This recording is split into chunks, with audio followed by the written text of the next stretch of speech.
Alors bonjour, on s'intéresse dans cette vidéo à l'étude des immunoglobulines.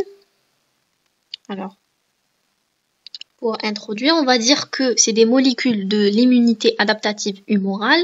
C'est l'immunité spécifique qui est médiée par les LB, plus précisément pour donc la sécrétion des anticorps. Les anticorps ou bien les immunoglobulines, donc bon. Je préfère vous dire ça dès le début. La différence entre les immunoglobulines et les anticorps, donc là, la structure, on parle surtout des immunoglobulines. La l'action ou la spécificité, c'est surtout des anticorps. Donc, il y a un rôle des anticorps. Les anticorps, c'est surtout pour la fonction de reconnaissance et tout.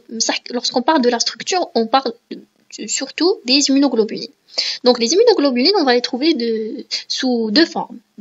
On a une forme soluble qui circule librement dans les sérums, la circulation sanguine. Ils vont reconnaître les antigènes seuls, on va les trouver également sous forme membranaire, c'est-à-dire donc fixés à la surface membranaire des cellules LB, bien sûr. Et là, on parle d'un type spécifique qui sont les PCR. Voilà. Alors, ces molécules vont assurer la reconnaissance des épitopes. Les épitopes, c'est la partie اللي يتعرف عليها l'immunoglobulines وين نلقاوها في l'antigène. هذه هي l'épitope. Par des sites complémentaires appelés paratopes. L'immunoglobuline عندها la partie اللي تتعرف بها اسمها paratopes. Donc l'immunoglobuline عندها paratopes, l'antigène عنده épitope. Paratopes ou épitopes, ils sont complémentaires. Ils se complètent, voilà. Il y a une complémentarité entre les deux, ce qui définit la reconnaissance, voilà. Ils sont très diversifiés, donc on a plusieurs classes, on a plusieurs isotypes. Alors, donc ces immunoglobulines représentent la fraction des gamma-globulines à l'électrophorèse des protéines sériques. Donc là, lorsqu'on fait, donc déjà, les immunoglobulines, c'est de nature protéique, nature protéique et glycoprotéique. Donc lorsqu'on fait l'électrophorèse des protéines sériques, on va les trouver lorsqu'on analyse les résultats, on va les trouver présents parce qu'ils sont de nature protéique. Alors, je vais vous montrer la fraction des gamma-globulines. Donc, je suis sûre que vous connaissez ça. Voilà, les gamma. C'est des globulines ou les immunoglobulines, ils font partie des gamma-globulines. Voilà. C'est l'électrophorèse des protéines. Alors, toutes les immunoglobulines possèdent la même structure de base. Elles ont 4 chaînes. On a 2 chaînes lourdes, qui sont les chaînes H pour heavy en anglais, et on a 2 chaînes légères, ou bien c'est la chaîne L, c'est pour light. Alors, donc les 2 chaînes lourdes se ressemblent, sont identiques à la même immunoglobuline, ou les 2 chaînes légères, techniques, elles sont identiques pour la même immunoglobuline. Voilà. Donc chaque chaîne H, elle est unie à l'autre par donc elle est unie à l'autre et à une chaîne légère, oui, par des liaisons covalentes et non covalentes. Donc on va trouver des ponts de disulfure et on va trouver des liaisons non covalentes, comme donc des liaisons ioniques, hydrogène, électrostatiques, hydrophobe. Donc la chaîne H, la chaîne lourde, elle est liée à son homologue par des ponts de disulfure, mais on peut trouver aussi que la chaîne H, elle est liée à la chaîne L, aussi, elle peut être liée parce qu'elle est juste à côté, donc je vais vous montrer le lien. Voilà. Bon, vous pouvez trouver les chaînes, les chaînes légères en bleu. Les chaînes légères, ils à l'intérieur ou à l'extérieur des chaînes lourdes. Les deux sont justes, voilà. Donc voilà, les liaisons entre les deux. Donc on a des chaînes, des liaisons entre les deux chaînes lourdes, voilà. On a aussi des liaisons entre la chaîne légère et la chaîne lourde, voilà.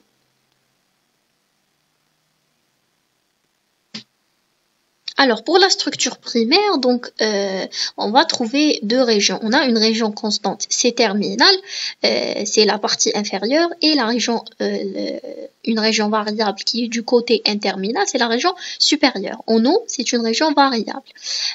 Donc, voilà, je vais vous montrer aussi. Voilà.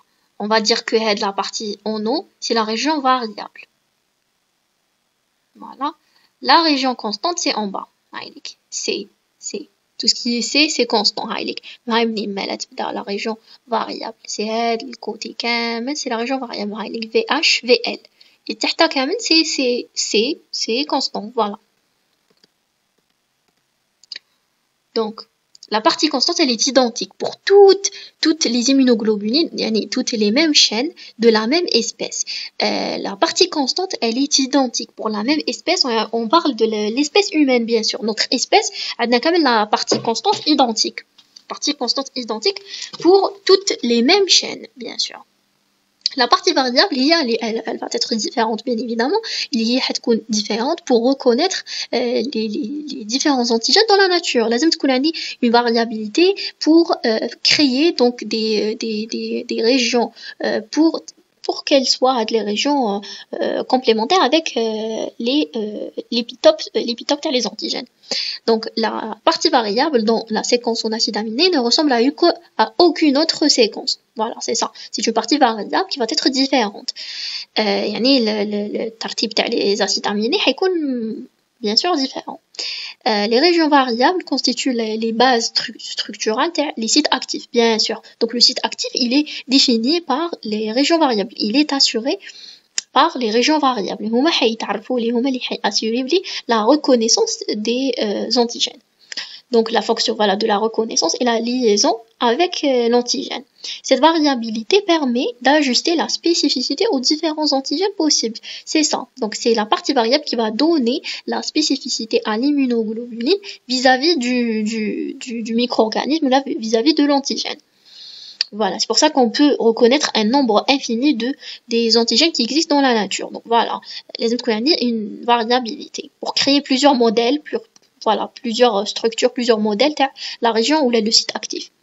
Chaque région variable comporte des régions hyper variables. Vous voyez, donc la région variable elle-même, on va trouver des régions hyper variables ou des régions constantes. Les régions constantes c'est des FR, les régions hyper variables c'est CDR pour régions déterminant la complémentarité. Voilà. Donc la région variable هي في روحها حنزيدو نلقاو فيها des régions hyper variables اللي حيكونوا يختلفوا ما بين les classes ما بين les immunoglobulines. Alors, la région constante des chaînes H porte des structures conservées. La région constante, donc la région variable, c'est quoi son rôle? C'est la reconnaissance surtout, et elle va définir le site actif pour reconnaître ou la spécificité l'immunoglobulines. La région constante, c'est quoi son rôle? Son rôle, c'est d'assurer une adhérence aux cellules phagocytaires, c'est-à-dire la fixation aux cellules phagocytaires, comme on a déjà cité, on a déjà parlé de la cellule phagocytaire, elle présente à sa surface des récepteurs, plusieurs types de récepteurs.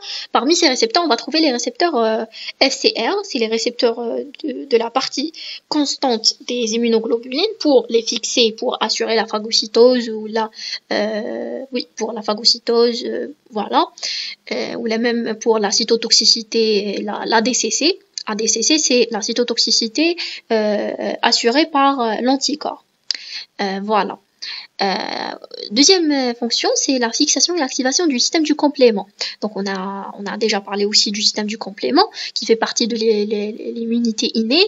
Donc le système, comment il est activé? C'est un système qui va assurer, il va faciliter la phagocytose aussi par l'opsonisation de l'antigène et le ramener jusqu'à la cellule phagocytaire pour qu'elle le phagocyte. Donc le système du complément, il doit être activé. Il est activé par trois voies. Soit on a la voie classique, on a la voie classique, on a la voie également alterne et la voie d'émanose. Donc la voie classique elle va impliquer les immunoglobulines, c'est pour ça. Voilà, donc il y a la fonction des immunoglobulines, l'activation du système du complément. Dernière fonction, c'est le transfert placentaire.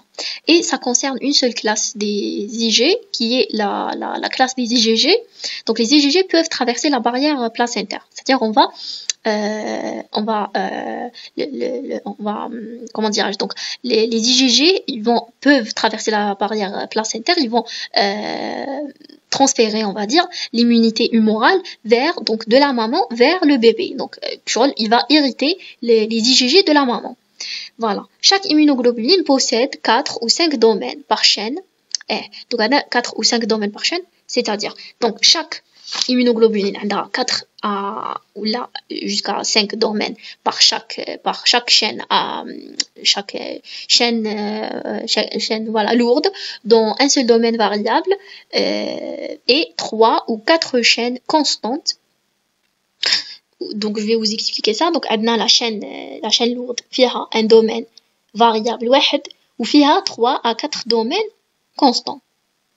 La chaîne légère فيها une région ou là un domaine variable et un domaine constant. Donc voilà, je vais vous montrer ça. On a la chaîne, voilà, on va prendre la chaîne lourde où on a fait une seule ou là un seul domaine variable, un seul domaine variable VH. Ou فيها 3, on a 3 à 4, ça dépend. Mais là, on a l'exemple avec 3 domaines constants. Voilà, c'est H1, c'est H2, c'est H3. Pour la chaîne légère c'est clair, c'est simple. Il y a un seul domaine variable VL et un seul domaine constant. Voilà.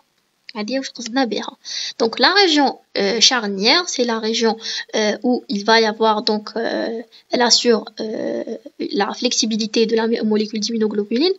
Elle se trouve voilà au niveau des chaînes lourdes et elle va permettre les changements de la conformation, c'est-à-dire la forme de l'immunoglobuline de bouger nécessaire à l'exercice des fonctions effectrices.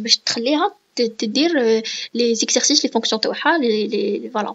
Les effets de la région charnière, c'est la région flexible qui va donner la flexibilité à la molécule d'immunoglobuline.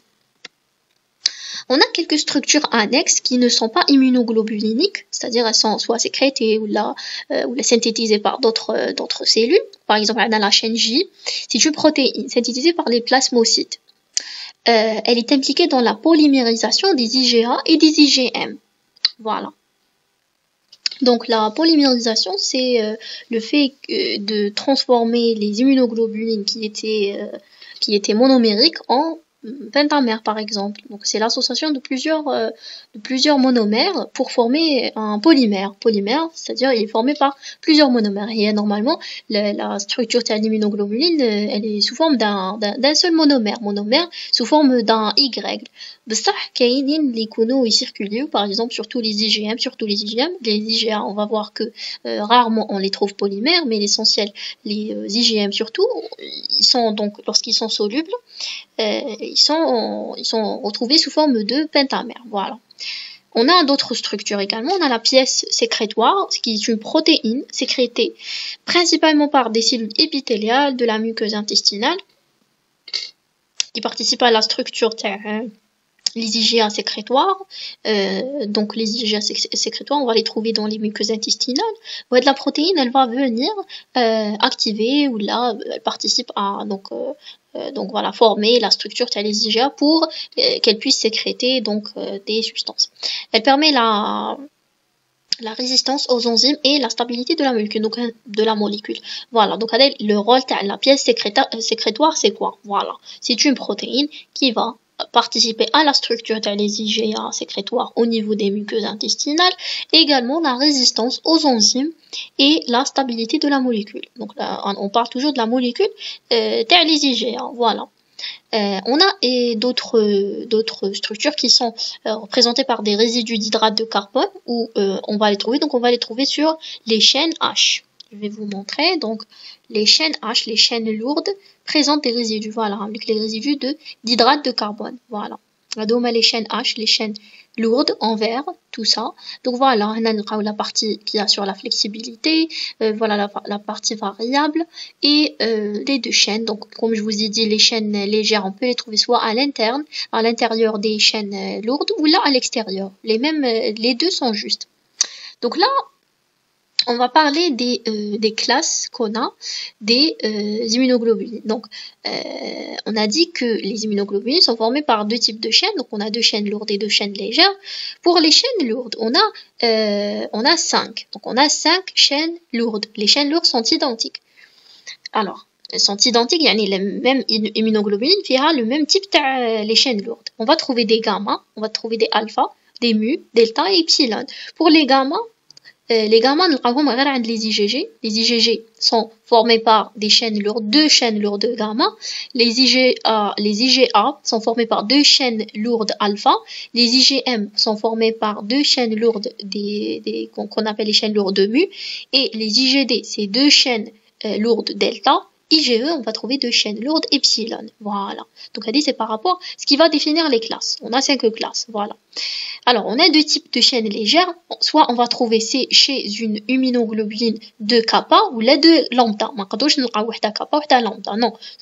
Par exemple, un des IgG. IgG, elle est formée par deux gamma ou فيها soit de kappa ou la de lambda. Voilà. Donc, la même classe, زعما تاع IgG, نزيد نلقى deux modèles. نلقى IgG kappa ou la IgG lambda. Voilà. Soit IgG formé par deux kappa légères ou la deux lambda légères. Voilà. Normalement, c'est clair. Alors, donc là, donc la fonction de reconnaissance, elle est assurée par le paratope. Le paratope des immunoglobulines va reconnaître l'épitope des antigènes. Donc le paratope, il est formé par la partie variable des chaînes lourdes et des chaînes légères. Hadi et Hadi aussi. Voilà. Donc tout ça va constituer le paratope qui va reconnaître l'épitope. La région charnière, donc c'est la région qui assure la flexibilité, voilà. Elle est donc localisée dans les chaînes lourdes. Et on a la fonction effectrice de l'immunoglobuline, c'est la partie FC. La partie FC, c'est le fragment constant des immunoglobulines qui va se fixer sur des récepteurs dans la cellule phagocytaire pour assurer par exemple soit l'opsonisation, soit la DCC, la cytotoxicité cellulaire via les anticorps. Voilà, donc elle est formée par les deux CH2, donc le complexe les carbones CH2, CH3. Voilà, CH2, CH3. Donc, c'est la partie FC. FC, c'est la partie fixe des immunoglobulines qui va se fixer sur des récepteurs sur la cellule phagocytaire. Donc là, pour cette partie, on montre qu'on peut fragmenter les immunoglobulines. Donc on a des enzymes spécifiques qui peuvent fragmenter la molécule d'immunoglobuline. On a des enzymes comme la pepsine et la papaïne. Donc la pepsine va, voilà comment elle va fragmenter. Maintenant on montre juste les sites comment se fait donc le clivage. Voilà, les sites, on va couper ici, donc voilà, dans les sites où elle peut couper la pepsine, voilà. Qu'est-ce qu'elle va donner? Un fragment A, B', et elle va donner un fragment constant. Pour la papaïne, voilà, où elle va couper la partie flexible, et donc elle va donner une partie FAB, voilà, et donc c'est le fragment antigène binding, ou une partie fragment cristallisable, c'est la partie donc constante de l'immunoglobuline, donc voilà. Donc pour montrer également la relation de la structure avec la fonction. Voilà, pour montrer que donc si elle perd donc la molécule d'immunoglobuline, si elle perd sa structure, et ben elle va perdre sa fonction. On a très bien vu pendant le lycée, donc pendant notre année de terminale, شفنا باللي زعما الوظيفه تاع البروتين ولا وظيفه الانزيمات متعلقه بال la structure تاعهم بال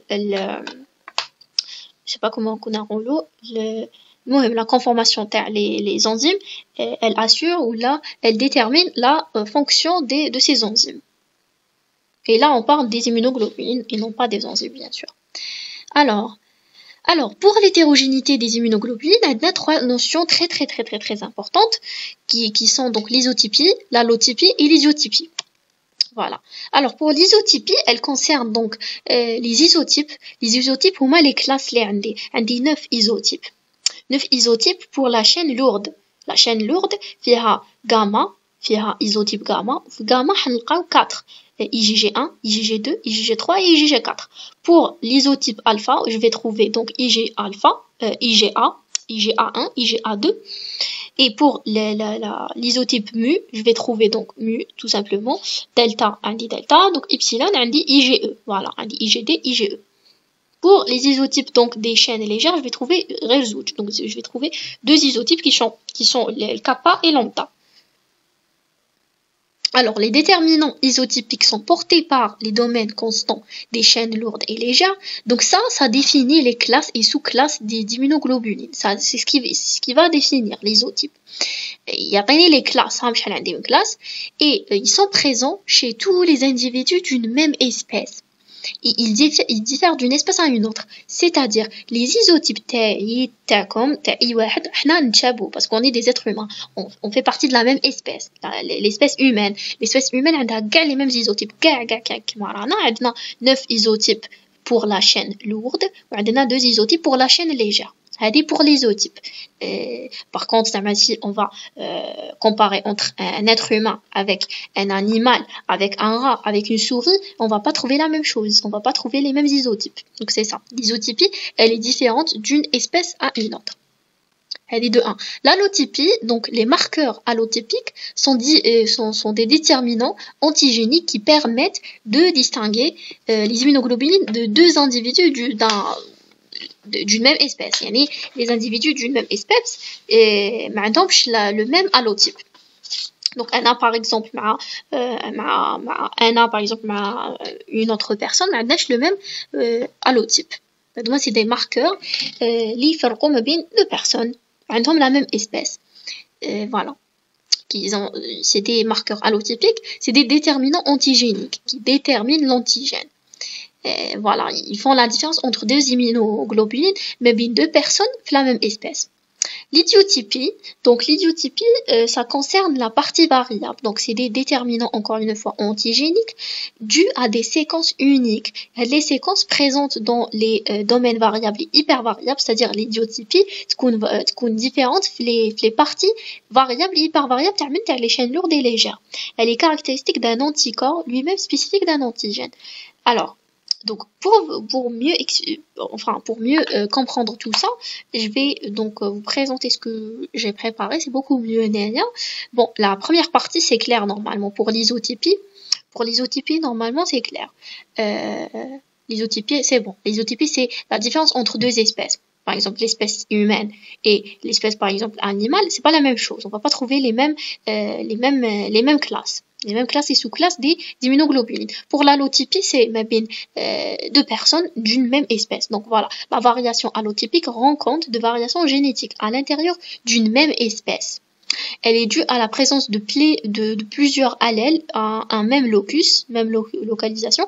Ces variants alléliques sont appelés allotypes. Voilà, c'est par rapport aux allèles. Un allotype donné n'est pas rencontré chez tous les individus d'une même espèce.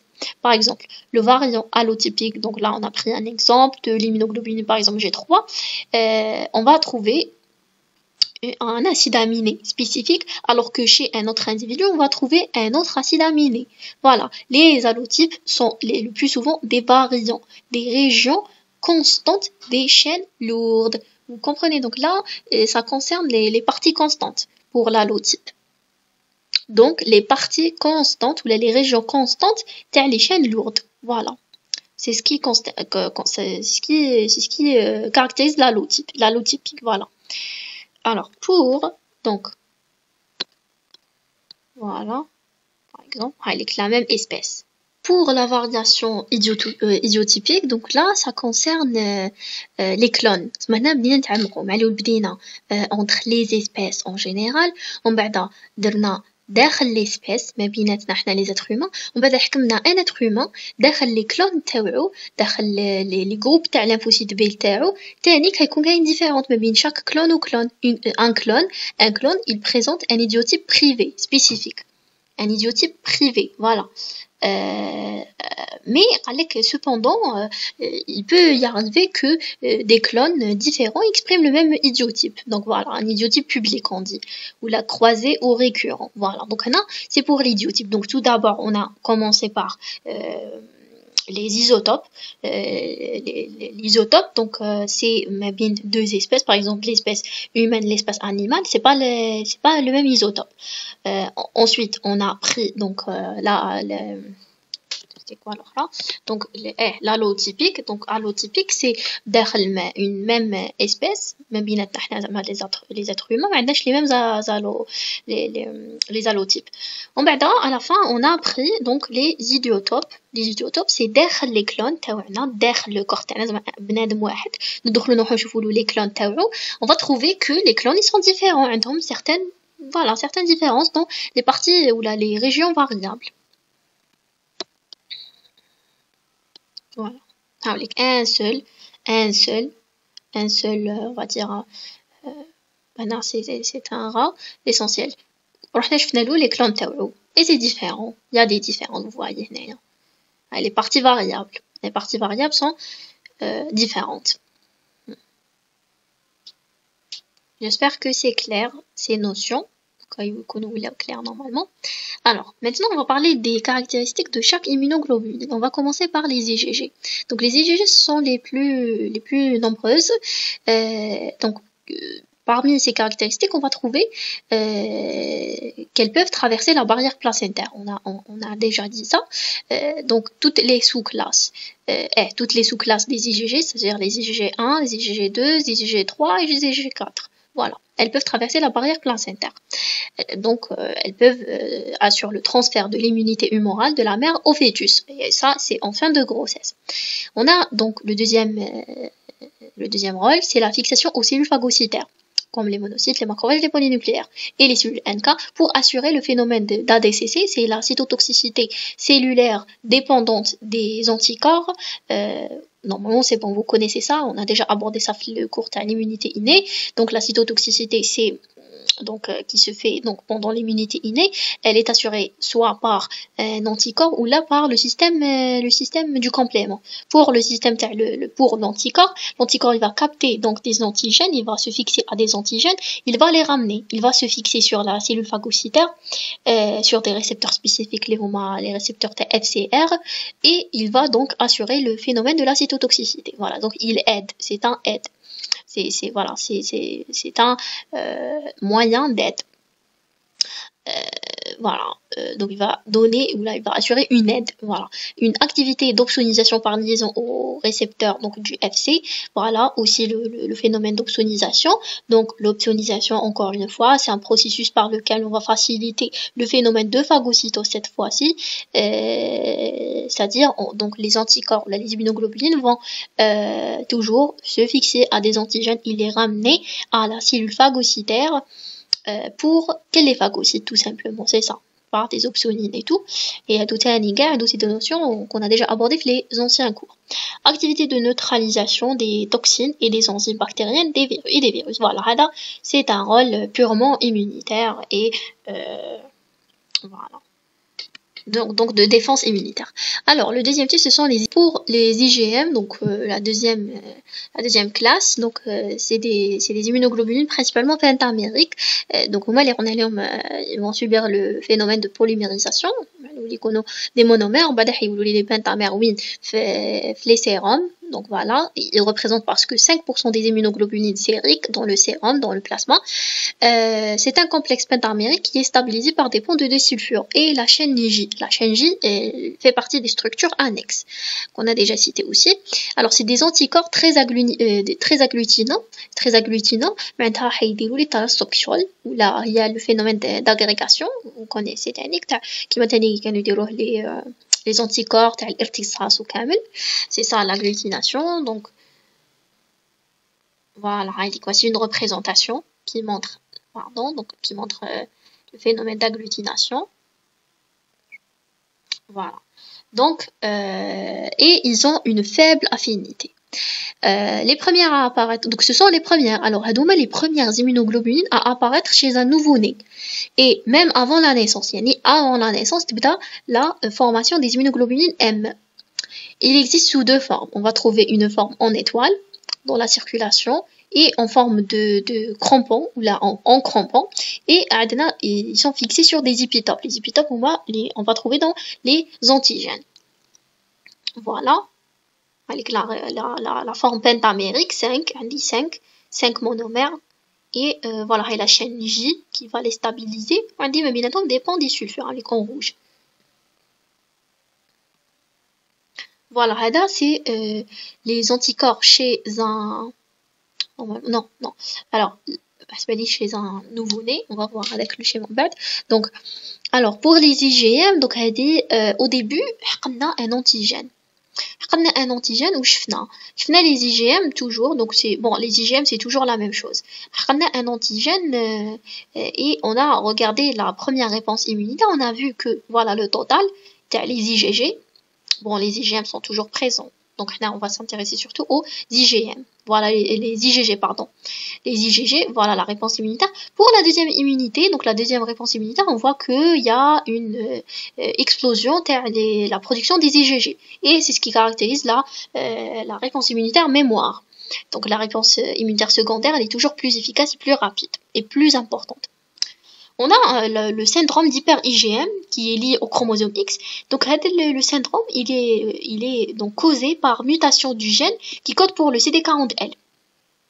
Donc le CD40L, c'est une molécule présente dans la surface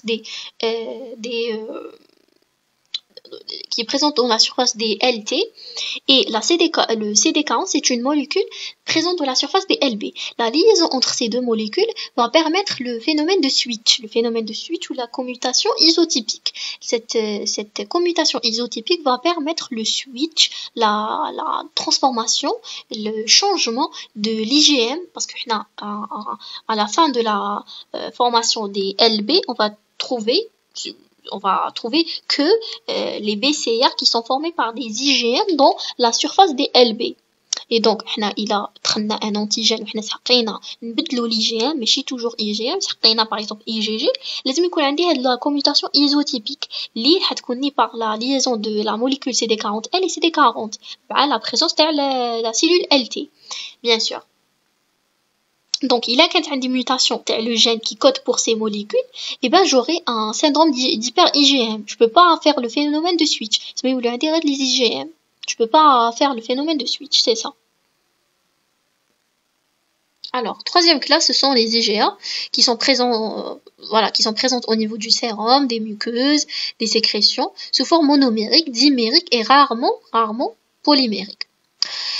Ils représentent 10 à 15% des immunoglobulines sériques et ils sont principalement des monomères. Voilà. Donc les immunoglobulines A sériques qu'on va trouver dans les sérums sont des monomères, surtout les IgA. Les immunoglobulines sécrétoires sont synthétisées au niveau des épithéliums ou là dans les muqueuses. Voilà, surtout on va trouver des IgA et des IG2, des IgA1 et 2 pardon, et ils sont associés à la chaîne J qui va les stabiliser encore une fois et avec une pièce sécrétoire. Donc on les annexe toujours. Elles assurent donc la fonction l'opsonisation et la phagocytose par l'intermédiaire des récepteurs Fc alpha R. Alpha c'est par rapport à IgA. IgA, on a dit que est formé par deux chaînes lourdes alpha, donc voilà, c'est pour ça que le récepteur il est nommé ainsi. Elles assurent donc la neutralisation des bactéries, des virus, donc voilà, c'est une réponse immunitaire normale pour la défense. Voilà, neutralisation des bactéries, des virus, des protozoaires, donc c'est des micro-organismes, des toxines et des complexes humains. Voilà, qui sont étrangers. Elle active le complément par voie alterne. Voilà, la voie alterne, donc on a dit que le système du complément, il est activé par trois voies. Soit la voie classique, elle est assurée par les immunoglobulines IgG, et la voie alterne, la deuxième voie, c'est la voie alterne, elle est activée par exemple ici, on a dit qu'elle est activée par les IgA agrégés. Voilà. Normalement, c'est ça. Alors, voici donc la structure des IgA, sont surtout des monomères, sont formés par deux chaînes lourdes alpha et deux chaînes légères, soit kappa, soit lambda. Ils sont associés à une pièce sécrétoire et une chaîne J. La chaîne J va dire la pièce sécrétoire. Quatrième classe, elle est représentée par les immunoglobulines D, voilà, qui sont principalement des monomères aussi. Donc on va les trouver à la surface des LB matures avec les IgM. Si vous vous souvenez, le cours LB, on a parlé de ça. On a dit que à la fin ou là au stade de LB mature, on va trouver à la surface de la cellule LB mature, on va trouver des IgM et des IgD. Donc voilà, c'est pour ça. Elle pourrait jouer des fonctions de différenciation cellulaire aussi, donc dans plusieurs fonctions. On va les trouver dans le sérum à l'état de trace. Oui, donc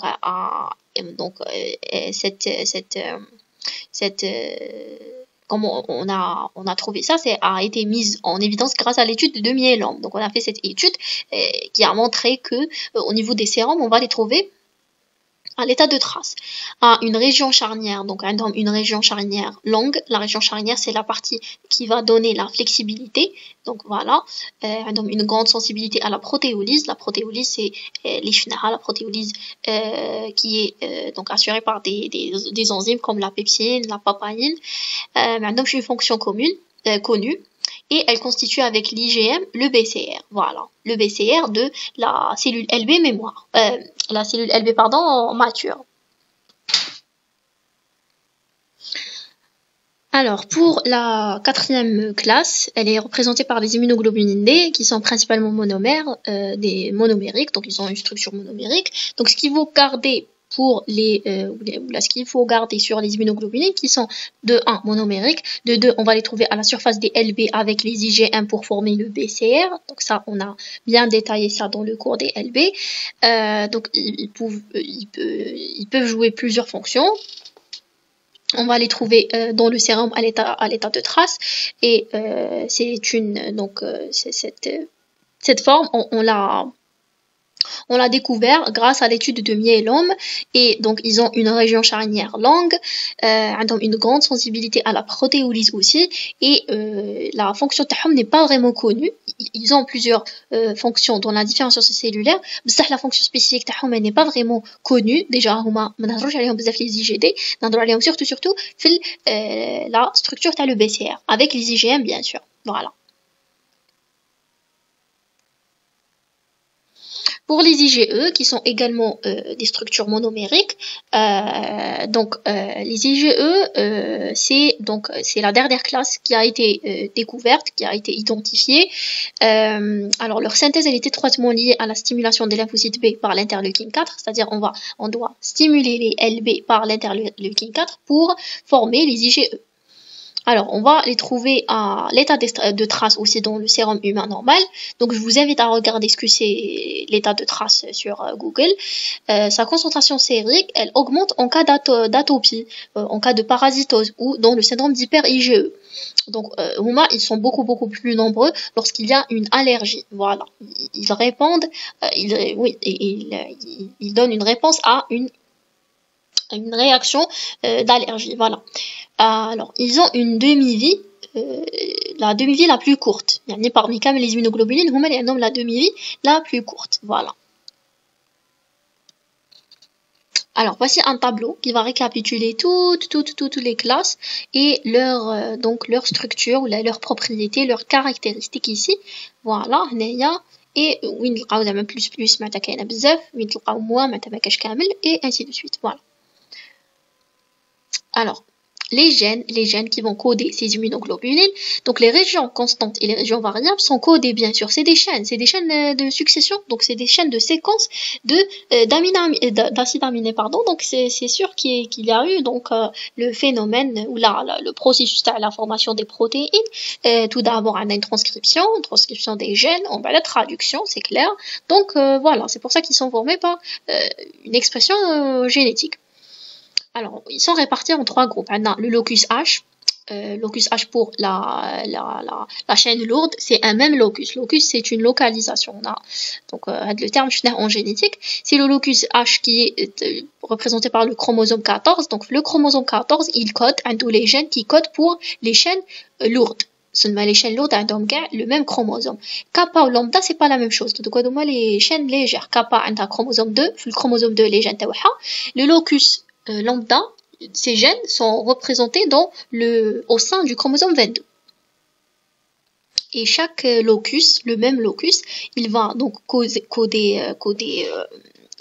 la chaîne, par exemple là c'est la chaîne lourde, il va coder les régions variables et les régions constantes de la chaîne. Voilà, c'est ça. Il code à la fois les gènes pour les régions variables et les gènes codants pour les régions constantes. Voilà. Pour donc chaque région constante de la chaîne lourde ou de la chaîne légère, elle est codée par un seul gène. Donc la région constante, c'est la chaîne lourde ou la chaîne légère, elle est codée par un seul gène. Et chaque région variable, elle est codée par l'association de 3 gènes.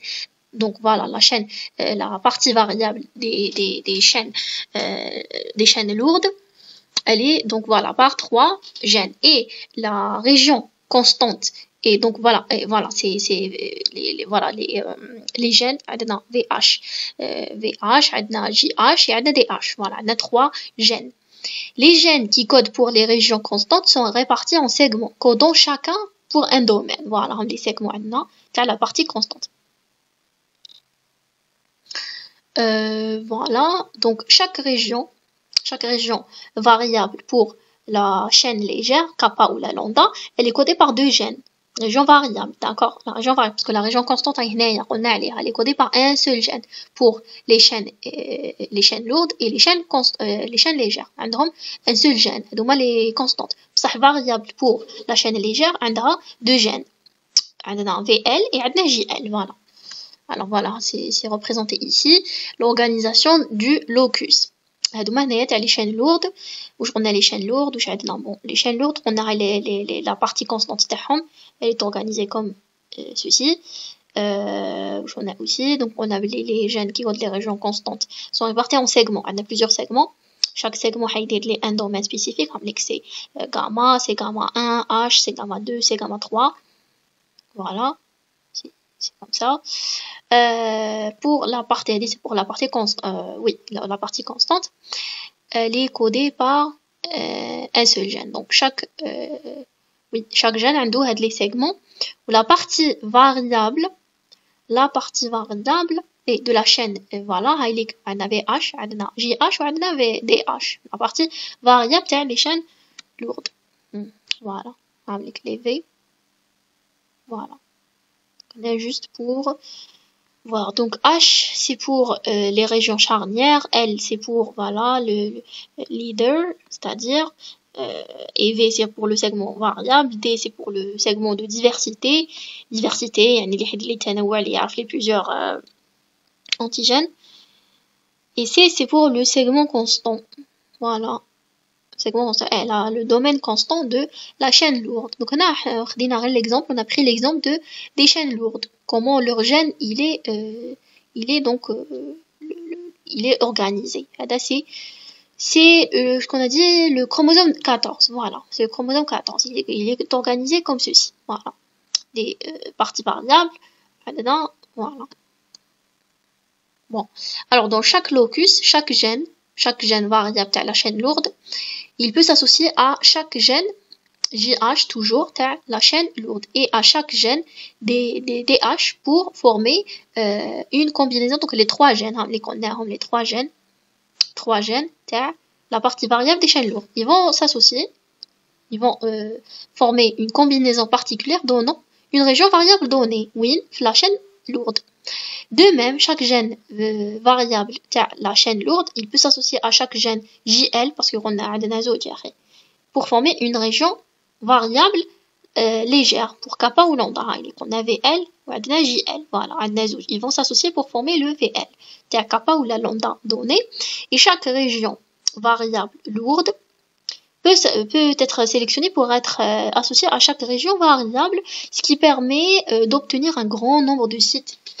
Le site de fixation, c'est le site qu'on appelle le paratope qui va reconnaître l'épitope de l'antigène. Donc c'est ça. Vous voyez que la diversité, la commutation isotypique ou bien le phénomène de switch qui va permettre de changer les classes entre elles. Donc le gène de la région variable, une fois réarrangé, il caractérise un clone lymphocytaire, un clone, un groupe, un clone, il y en a ici là toujours. Donc un clone, il a un type les immunoglobulines, ou une classe les immunoglobulines. Voilà, pour la région variable, bien sûr, il y a la région variable. la région variable qui va reconnaître le même antigène. Des régions constantes différentes, vous voyez, peuvent être associées à une même région variable. Les régions constantes qui sont différentes entre des immunoglobulines, بصح عندهم la même région variable. Voilà, de moi pour les clones. Voilà. Les réarrangements permettent d'engendrer environ 10 000 chaînes lourdes et 1000 chaînes légères. Vous voyez, donc ça augmente le nombre. La combinaison des chaînes conduit à la formation de 10 millions de molécules d'anticorps différentes. Vous voyez, c'est énorme, ce qui permet d'augmenter la diversité des immunoglobulines. Donc voilà, ces deux phénomènes, ces deux processus qui vont permettre d'augmenter la diversité, la diversité des classes qu'on a, des structures, les immunoglobulines qu'on a. Le réarrangement, c'est très important, et la commutation isotypique. Voilà. Alors, l'ontogénèse des immunoglobulines, donc l'origine, le début, au début, avant la naissance, on a surtout des IgM, la production des IgM. Vous voyez, c'est des IgM, même après la naissance. Donc voilà, avant l'âge adulte, lorsqu'on dose le taux des immunoglobulines, on va trouver que les IgM, le taux il est le plus important entre les autres. Alors que, donc, après l'âge adulte, c'est surtout les IgG. Voilà, c'est surtout les IgG. Mais voilà, pendant l'enfance, on a des IgM surtout. Même quand on a les IgM sont formés avant la naissance complètement. Et vous voyez que les IgG, ils passent par la barrière placentaire. C'est-à-dire, ils sont hérités de chez la maman. Voilà. Donc voilà, c'est très important. Même une petite notion à le prof, lorsqu'on fait des dosages ou des analyses, il faut toujours mentionner et préciser l'âge, parce que parfois on fait des dosages et même on fait des dosages à des bébés et on va dire que les IgM ou les autres camels ils sont bas. C'est normal, c'est normal, c'est pas grave, c'est pas pathologique. Et malheureusement, si on mentionne pas l'âge du patient, on va dire que il y a des déficits immunitaires, alors que non, c'est un enfant, c'est un bébé par exemple, et c'est tout à fait normal qu'il y ait un taux diminué dans les autres immunoglobulines et un taux augmenté dans les IgM. Donc c'est tout à fait normal. Mais à l'âge adulte, c'est le contraire. Il y a surtout des IgG. Voilà, donc il faut toujours préciser l'âge du patient. Alors, donc là, on arrive à la fin de ce cours. Il y a eu beaucoup d'informations dans le cours. Donc j'espère que c'était clair. Et si vous avez des questions là, voilà, n'hésitez pas. Donc je vous dis merci pour votre attention et donc merci et bon courage. Voilà.